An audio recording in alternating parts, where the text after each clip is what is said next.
Hello everyone, and welcome back to my channel. My name is Colleen, and I can't begin to express to you how much I appreciate you coming back time after time to view the things that I'm making in my kitchen and to be such an encouragement to me.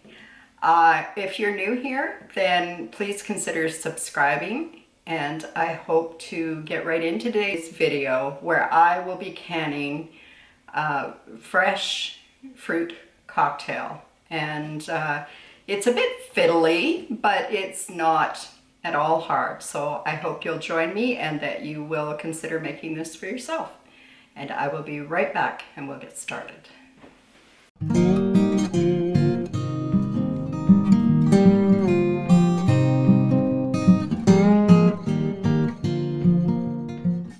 Now the first thing I did was get my canning kettle ready, and it's on the stove starting to get warm. The next thing I'm going to do is start on some simple syrup. This is going to be a light simple syrup. It's still pretty sweet if you ask me, but that's what the recipe calls for. 2 cups of sugar and 4 cups of water. And I'll get that on the stove, and then I'll be back and we'll start on the fruit. Now the first thing I'm going to do, I'm going to use this little pear that's quite ripe, but I'm going to make sure that I peel thick.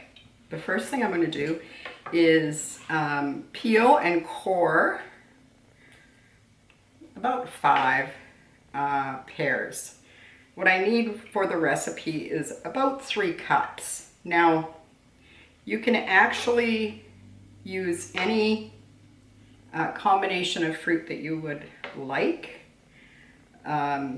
Today this one is going to have pears and peaches and grapes and cherries and pineapple. So it's a pretty good mix, and it's really pretty in the jars when you're finished with it. So I won't make you watch me as I do every step of this, but as I said, it's a little finicky to get started, but and these grapes are pretty green. These pears are pretty green, so they will be a little tougher to cut up, but at any rate, I will show you the process for each one of these. Maybe I'll set that one down for now, and I'll show you what I'm going to do here. I don't know if you've had commercially canned fruit cocktail, but if you have, you know that the fruit can seem to be quite overdone. But the one thing that it does seem to have in common is that the bites, the size of the fruit is about the same in each one. So that's what we're going for here today. We don't want anything really bigger than a half a cherry, which we're going to use cherries in it, and a half a cherry will be about the smallest piece of fruit that we have. So nothing is bigger than that. So I'm just cutting these into chunks like that. It would be fantastic if you could get a piece of each of this different kinds of fruit onto your spoon at the same time, but I don't think that's very practical. And you can use this fruit cocktail.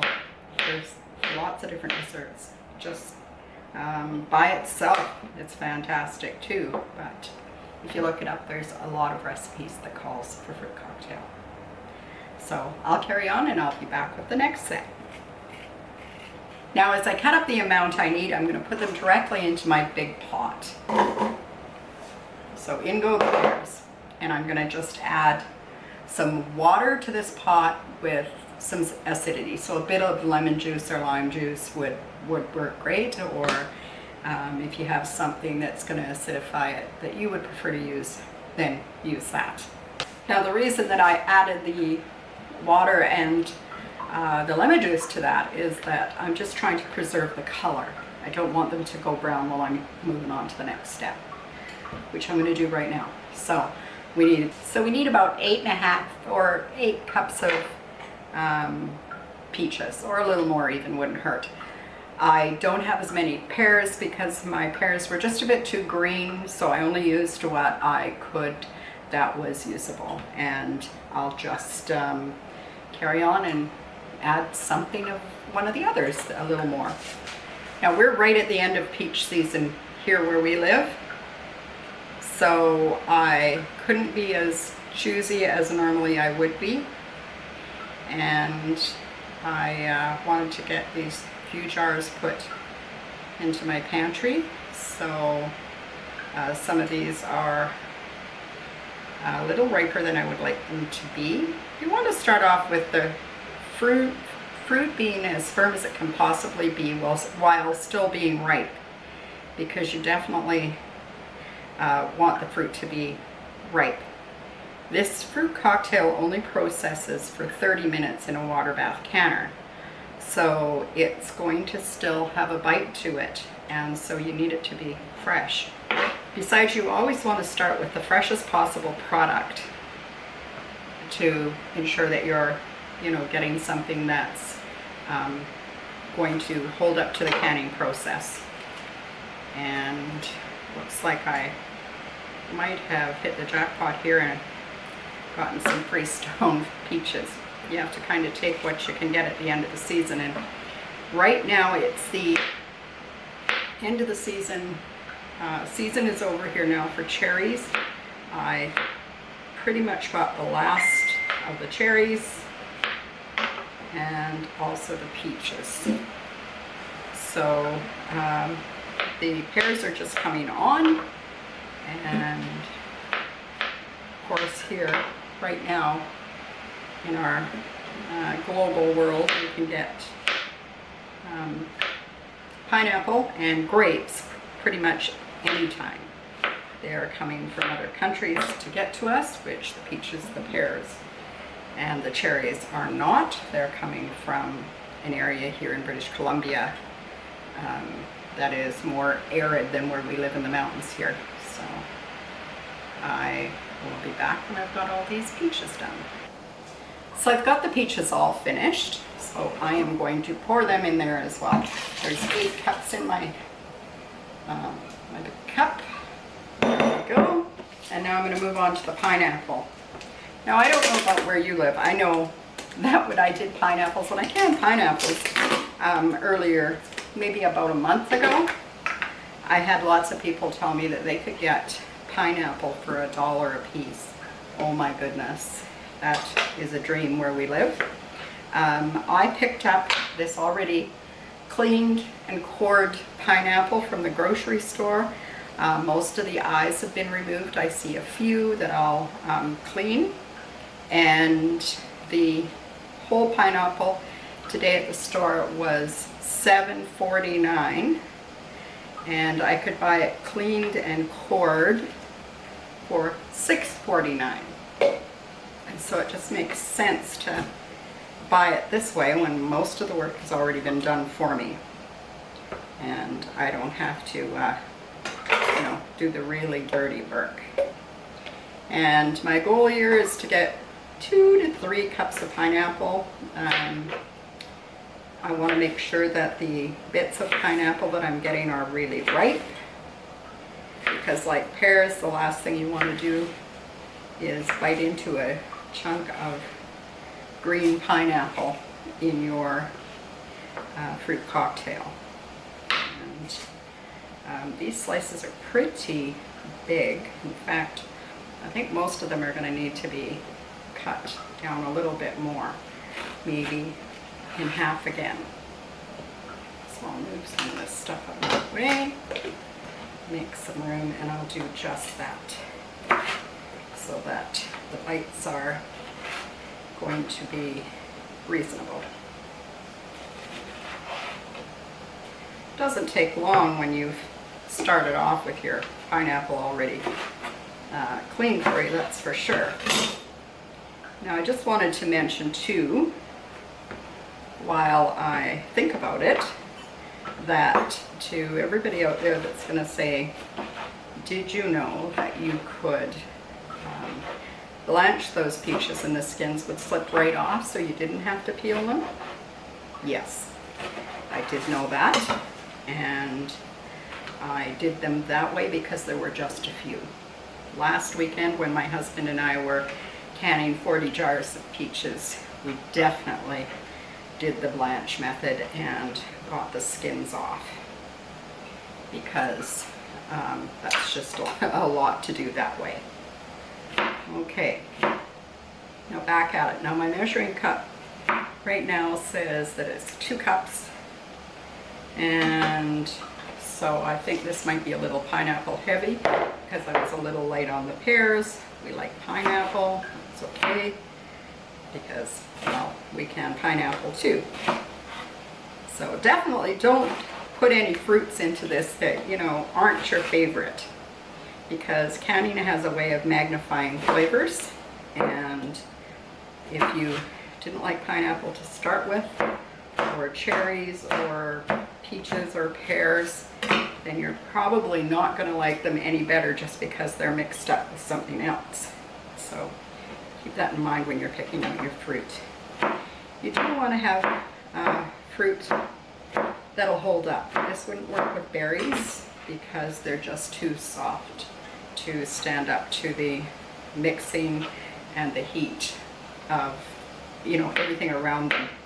They would soon just disappear into the mix. So there you go, 4 cups of pineapple out of 1 pineapple that I purchased at the grocery store. Now I'm going to wash my hands, and I'm going to carry over the cherries and the grapes, and I'm going to give them a wash because they haven't been washed yet, and then I'll get to work on them, and I'll be back in a minute. So here are my grapes. I'm just going to give them a wash, and I'm going to put them in there whole. Although there are some that are a good size, we do cut the cherries in half. So maybe some of these I'm going to cut in half, but I'm going to wash them first. I have 3 cups of grapes here, and I definitely am going to cut some of these grapes in half that are really big, and I'll leave the small ones that are small, and this shouldn't take me too long.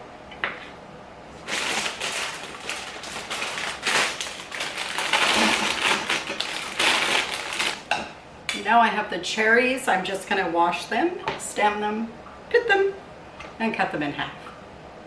Takes a few minutes to do these. Now I've just got a little tiny, not at all, what would you call it? Not at all complicated cherry pitter, and it just seems to work well enough for what I'm doing. I don't do large amounts of cherries, and so it might take a little longer, but I don't see the value in buying an expensive cherry pitter to do the little bit of cherry work that we ever do. Last year I canned some cherries and we still have some leftovers, so, and I didn't even do that many. It's just, I don't know, when they're fresh we like to eat them, but once they've been canned, I don't know. I think it goes back to being raised in a time where you ate what was in season, and I still like to do that, even though we know that there is benefit from eating fruit all year long. Still in the wintertime we probably tend to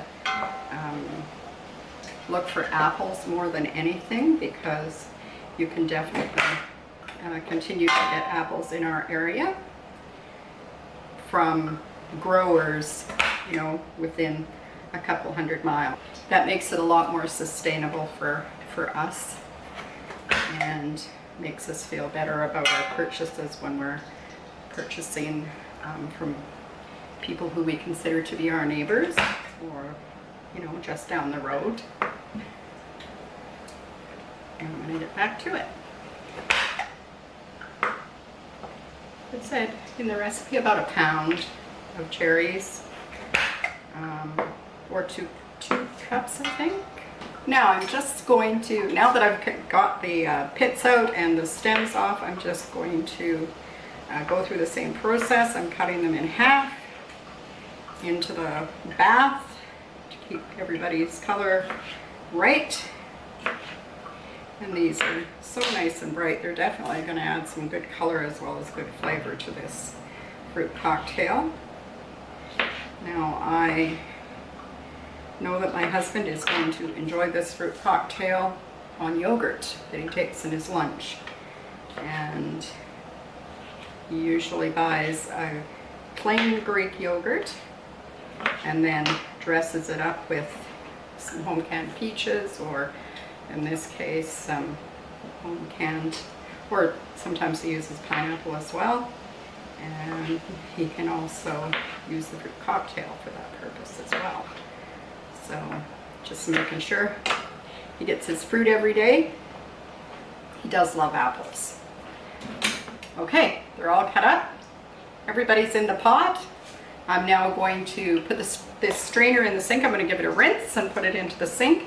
And I'm going to drain off the acidified water. And then I'm going to add the syrup to this pot along with the fruit. So it's all been drained, and I hope you can see all the bright colors in there. Now I'm going to just bring the syrup over, and I'm going to put the syrup into the pot. And the syrup comes about 2/3 of the way up the fruit. And then I'm going to put the fruit onto the stove. I'm going to bring it all to a boil together. And I'll stir through it a few times just to make sure all of the fruit is getting hot, because I'm going to hot pack this. So I will be back very shortly. Well, you might be able to see that it's still bubbling. And I am pretty darn excited by the whole thing. There's a lot of foam on the top, which honestly is kind of a good sign, because the foam is the air coming out of the fruit, which means that there is less chance of having siphoning, because siphoning usually happens when the air is trying to get out of the product that you are canning. So I am just going to ladle the fruit into the jars with my slotted spoon, and whatever goes in goes in. I am not being particular about picking one fruit over the rest, and I am going to pack the jars pretty good. I don't know what to expect as far as how many. I did let it come to a full boil, but I think probably around 9 jars, more or less. So I've prepared 10 jars. I've just washed them in the sink and made sure that there were no cracks or blemishes of any kind on the mouth of the jar, because we want nothing to impede the seal. Now I am just going to leave a 1-inch headspace in these jars, which, you know, most fruit, that's what you do, is just 1 inch. And I am really excited to get this into the pantry. I don't want to mash the fruit. I just want to make sure that it's packed in there pretty well. Now, I'm getting down to the end of my jars, which is, you know, exciting for a canner to know how many jars you had to start with. Threaten every child that you gave a jar to that if they don't bring the jar back, they don't get any fruit next year, because they will forget where they got the jars from sometimes. Although I have to say all my kids are pretty good. I get my jars back. And I don't know why well, because of the expense. I'm sure that's probably why canners are so anal about getting their jars back. But they, I know that I started off this season and my goal was to can 220 jars, and I'm almost there. I've got some tomatoes. Oh, I have quite a few things left to go. And I am taking fruit to all of our kids. So that is 24 jars of peaches going to kids. So I might have to get a few more jars. That's not such a tough thing for a canner to do either, is to be able to shop for jars. And I was into the grocery store today to pick up some of this fruit, which I didn't have all of it. And while I was in the store, I noticed that they had a pretty good stock of jars in the store, which is exciting, because after the last couple of years when jars were so hard to come by, it's hard to encourage other people to can and preserve when the very things that they need to do that are not available. And at this time in the world, I think we all need to be canning and preserving and doing what we can to be more self-sufficient. Boy, I don't know if you can see these jars, but these are beautiful. I am very, very pleased. I also have to say that the recipe calls for you to use all green grapes, the seedless green, but I actually got a mixed package of grapes, and some of them were red seedless grapes, and I use them and I can see them in the jars and they look pretty good. I might do that from now on. Okay, now I've got all the jars filled. I think, got all the fruit out of the water. No, out of the syrup. And now I'm going to ladle the jars full of fruit. No, I'm going to ladle the jars up to the 1 inch mark with the syrup that I made.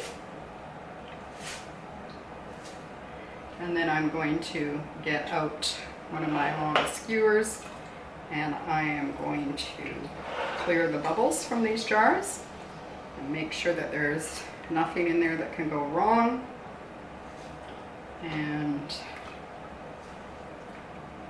ooh, these are looking beautiful. So it looks like I got 7 jars, and that makes some sense because I did have under the amount of fruit that the recipe calls for.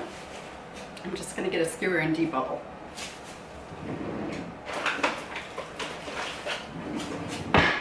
Now this is an important step if you're a first-time canner, to make sure that there's no air trap down there, because the bacteria can hide in the air pockets, so we need to get rid of them. Then if you need to, just top the jar back up again, because we need to get rid of that air inside the jar. And I wish I could hold this up and you could see what's going on,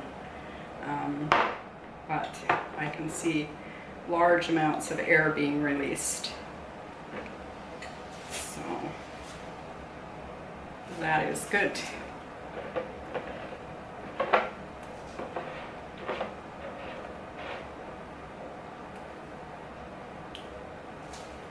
Beautiful.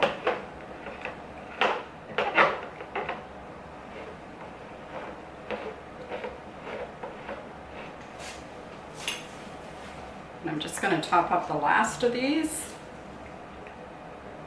because removing the air definitely brought the level of the syrup down. Bringing it up to the 1 inch mark. Now I'm going to just use a tissue, like a kitchen towel, and I'm going to wipe the rims. Oh, I noticed that's sticky, so I'm just going to get a bit of water on there. Now, because these are not greasy, I'm not worried about using vinegar on my kitchen towel. I just want to make sure there are no bits of fruit stuck. That will stop them from sealing. Now I heated through as per the manufacturer's directions, because I use 4 jars canning lids. So they say to wash them quite well, which I did. And wash them in soapy water and then just leave them be, but I like to keep them warm. And then on go the rings, fingertip tight, and these are set for the canning kettle. So when they come out of the canner, I will show you what they are. I'll leave a tag at the end so that you can see what they look like.